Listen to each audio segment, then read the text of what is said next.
This sword has been a real pain in the ass to try and review. That being said, the effort that went into testing and putting the sword through its paces has been well worth it, and that's something I believe you will agree with by the end of it all. Hello varlets. In this video, we're going to be looking at the Deimos Mark 4. The Deimos Mark 4 Blaze 4 sword. This is the other 4 sword to drop alongside the Elisi with the Tools of War update. Unlike the Elisi, the Deimos is geared towards single target damage and aiming for weak spots with pinpoint precision. There's also a pretty interesting secret about this 4 sword that I'll let slip towards the end of the video, so be sure to stay for that because it will change how you see and use this sword. So, let's get into it. Here are 5 things you need to know about the Deimos Mark 5. Or 4, it doesn't matter. Number 1, it has the mightiest of damage profiles. Without using the weapon and just looking at the damage profiles alone, you'll notice 2 things stand out with the Deimos. First, its opening light attack deals a significant amount of damage on weak spots and crits, so much so that it can naturally reach the breakpoints for one-shotting many enemies without a problem. A well-rolled Deimos can take out Scab Stalkers, Bruisers, that's the name for the Scab melee men, and both Scab and Drake shooters.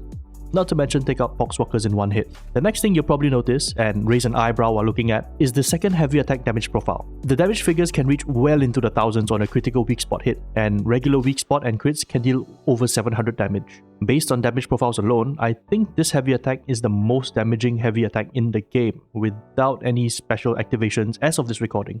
Number 2. It has the same weak spot and crit multipliers.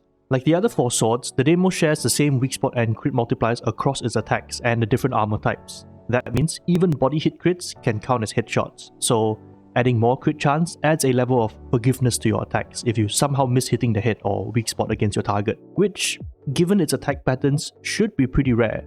Speaking of which, number 3 is about its attack patterns and combos. The Deimos' attack chains consist of forward thrusts and downward diagonal slashes at hit level. The light attack chain starts with a thrust, followed by a flurry of steep downward diagonal slashes. This makes spamming light attacks at hit level very effective at taking out ambient adds and small groups without a problem. However, because of its rather steep attack patterns and the singular thrusts within the attack chain, it's not nearly as effective at dealing with hordes as compared to the Elisi given the same role. I mean, sure, you can manage a horde if you weave in a lot of dodging, but after using it against a horde and then going back to my Elisi to compare, it's definitely much more work to do something the Elisi does with minimal effort.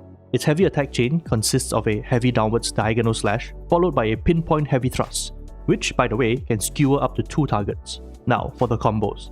There is basically one combo with 2 variations that center around making use of the heavy thrust. Both combos involve first opening with a light attack and then using the heavy thrust as a follow-up. This is basically a light 1 and heavy 2 combo, and depending on how quickly you chain this combo back to back, there are 2 versions to it. The first is you opening a combat encounter with it. The first light attack will be the light thrust, which you can pinpoint, and is then followed by the heavy thrust.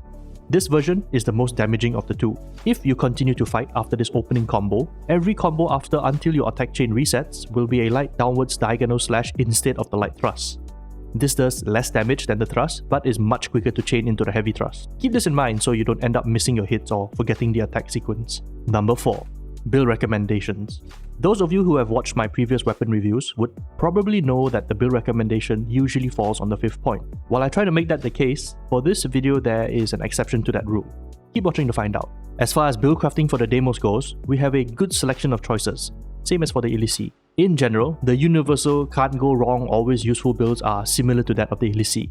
The first build is your balanced build. Pairing Slaughterer and Deflector together gives you the balance between being able to shred enemies in melee while giving yourself some much needed defense against ranged chip damage. And I have to say, ever since they patched the free Deflector on the Elisi and Deimos, I find myself now reactively putting up my block against shooters, only to get shot anyway since I don't have the Deflector on them. But you can't go wrong with this pairing no matter what. The second build doubles down on your lethality, opting to go into Horde Destruction. This build pairs Slaughterer with Shred, gaining increased damage, impact and cleave from the power boost from Slaughterer, and then amplifying it with the increased crit chance from Shred that makes even your whiffed attacks against a target's body as lethal as hitting them in the head. Both these builds take Slaughterer as an anchor blessing, so that's what you want to aim for. For perks, you want to take Flag damage to improve your damage against most elites, and Maniac damage for the increased damage against specials and the one-shot mutant possibilities.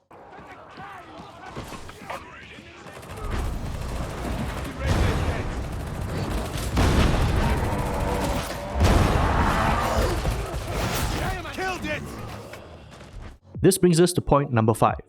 unlocking the Deimos' full potential. This point is technically part of the build recommendations, but for me to show you the build, you need to know a hidden mechanic about the 4 swords that I don't think I've ever seen anyone else talk about before. This is something I learned pretty early on with the Obscurus 4 sword, and it also applies to the Deimos. It has to do with the warp strike of both the Obscurus and Deimos. Warp strike is what I call the 4 swords weapon special. So let's talk about that before I delve further in. When you activate the weapon special on the Deimos or the Obscurus, you empower your sword with warp energy for about 2.5 to 3 seconds at the cost of some peril. The next attack you make in this window of time causes you to latch onto your target, locking you and the target in place. After that, you will rapidly deal 3 small ticks of damage to the enemy before dealing a burst of damage. I assume this is our Psyker forcing the warp energy into the target and then detonating it. After that, you unlatch from the target and your attack chain resets. So here's the hidden mechanic. Those 3 ticks of small damage you see when you first latch onto your target each count as their own damage instance. What this means is that a warp strike is a single attack that has 4 separate damage counts, 3 small ticks and 1 detonate damage. Furthermore, each of these damage counts inherit the properties of the attack. So if the attack were to crit, all 4 damage counts would also crit. If you hit a weak spot, all 4 damage counts deal weak spot damage. This is most easily seen when you have the blessing pairing of Bloodthirsty with Blazing Spirit. Bloodthirsty gives you a 100% crit chance if you kill something with your Warp Strike.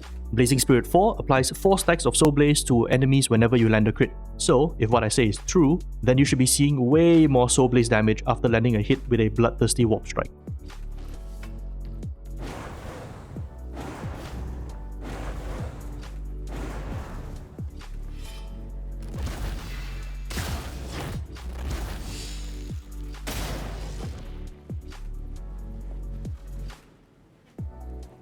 Voila! The Reaper is burning in the hundreds, way more than the 4 stacks with the Purgatus. But this is not the build for the Deimos. This combo, while seemingly powerful, is nothing compared to what I'll show you next. But before that, I want to talk a little bit about Bloodthirsty. The reason in my Elisi review I don't recommend Bloodthirsty is because the Elisi can't make full use of the blessing like the Obscurus and Deimos can. It does much better to make use of other blessings instead of a one-off crit that realistically is only going to work on horde enemies anyway given the sword. That being said, I'm also not recommending Bloodthirsty on the Deimos, even though you can deal tremendous amounts of damage with it when paired with Blazing Spirit. What's more is that ever since the nerf to Bloodthirsty, it makes the next attack crit, even if you swing and miss. That means you can never get the guaranteed crit to work on the heavy thrust, since you must perform a light 1 into heavy 2 combo after your initial warp strike ends. This point is about unlocking the Deimos' full potential. Bloodthirsty does not do that. Instead, the blessing that achieves this in spectacular fashion is Uncanny Strike. Uncanny Strike states that weak spot hits grant plus 20% rending for 2.5 seconds. Stacks 5 times. For those unfamiliar, rending is a buff to your attacks that makes you ignore the damage reduction from an enemy's armor. So, at 5 stacks or 100% rending, you ignore all of an enemy's damage reduction from their armor. So when you have this blessing, and hit an enemy in the weak spot with your warp strike, the first 3 small damage ticks and the detonate damage will give you 4 stacks of rending immediately. Your next attack after this will ignore 80% of an enemy's damage reduction. Because our attack chain has reset, your opening light attack is the light thrust. This attack will have 80% rending and deal a heavy amount of damage for a light attack. After this light thrust to a weak spot, your following attacks will have 100% rending from then on and ignore all damage reduction from armor, as long as you hit a weak spot every now and then. And guess what is the next attack you make after the light thrust? That's right, the heavy thrust. Probably the most damaging heavy attack in the game right now, will ignore all the damage reduction from an enemy's armor. So before I go any further, let me just show you how all of this works in action.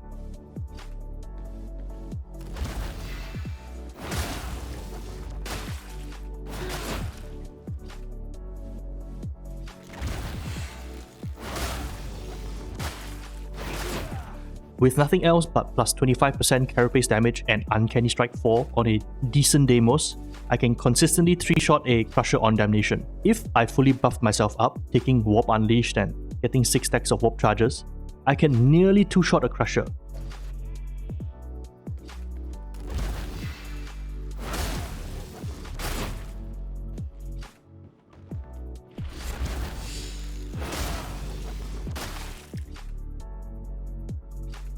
If only I had melee weak spot damage or a higher finesse multiplier, I might be able to.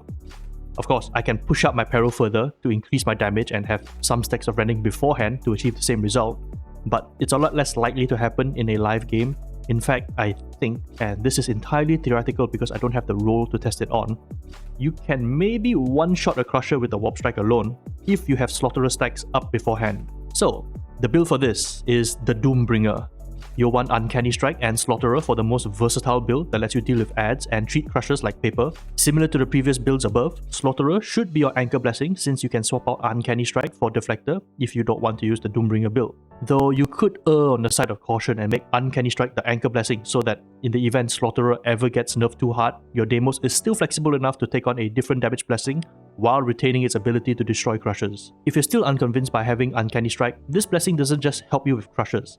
The rending buff also ignores damage reduction from flak armor too, allowing you to kill the basic flak enemies with ease just using your light attack spam, as well as Drake Bruisers who have flak armor on your head. As for perks, I think damage against Carapace is necessary to make you consistently strong against crushers, even if you don't perform the combo. Just repeatedly poking a crusher in the face can be lethal enough with Uncanny Strike.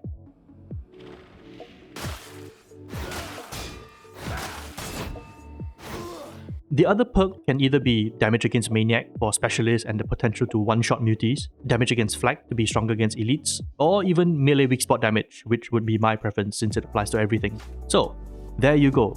The Doombringer build that brings about the potential of the Deimos, turning its heavy thrust, its signature attack, into a move that lets you make crusher kebabs without breaking a sweat. I don't normally do this, but given how complex the explanation for everything is, feel free to share this video with other Psyker siblings who want to know how to build their Deimos, or just want to learn more about the mechanics of the Warp Strike. I do lurk and prowl on the DARKTIDE Discord, so feel free to ping me, and if I'm not too busy, I might reply.